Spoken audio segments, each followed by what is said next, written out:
बिस्मिल्लाहिर्रहमानिर्रहीम। अस्सलाम वालेकुम। मैं अकील बुखारी और आप देख रहे हैं Akeel Bukhari official YouTube channel. आज मैं आपको सिखाऊंगा कि किस तरह से पस कल्चर का सैंपल हम लेते हैं। यानी कि अगर कोई ज़ख़म जो है वो इन्फेक्टेड है, उसमें से हमने सैंपल लेना है, सैंपल ड्रा करना है, तो कैसे हम पस कल्चर का सैंपल जो है वो ड्रा करेंगे।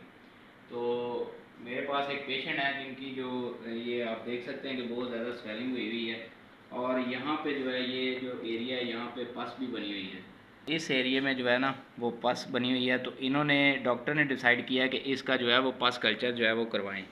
तो सबसे पहले हम ये जो अल्कोहल स्वैब लेंगे, इसके साथ हम अच्छी तरह से ज़ख़म को जो है वो साफ़ करेंगे। अल्कोहल स्वैब के साथ आपने जो ज़ख़म है इसको बहुत ही अच्छी तरह से साफ़ कर लेना है, ताकि कोई भी बैक्टीरिया वगैरह जो है वो ज़ख़म को इन्फेक्ट ना कर सके। और उसके बाद हमने ये 5 cc सिरिंज ली है।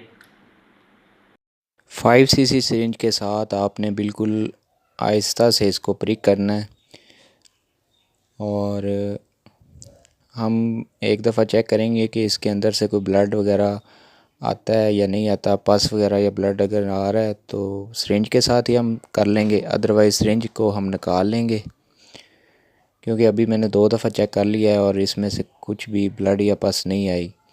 तो हो सकता है कि ब्लड जो है वो काफ़ी ज़्यादा थिक हो इसके अंदर। तो अब मैं, क्योंकि प्रिक कर लिया हुआ है, और अभी मैं इसको थोड़ा सा ऊपर से दबाऊंगा ताकि थोड़ा सा मवाद जो है वो बाहर आए और उसको हम कलेक्ट कर सकें। तो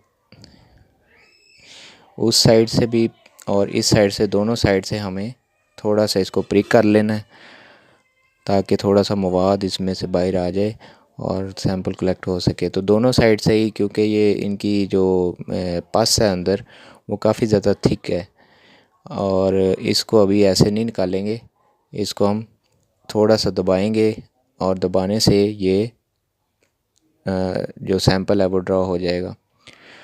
अभी मैं कल्चर स्वैब जो है उसके साथ ये मैंने थोड़ा सा इसको पुश किया है, तो थोड़ा सा जो है वो पस का मवाद बाहर आया, ब्लड और पस का मवाद थोड़ा सा बाहर आया।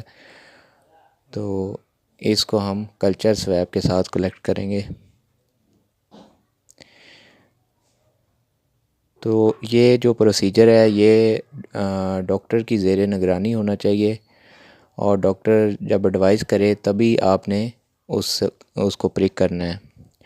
इस तरह से हम कल्चर स्वैब जो है हमारे पास, ये हम इसके साथ थोड़ा सा इसका मवाद ले लेंगे, और कलेक्ट करने के बाद इसको सेव करेंगे,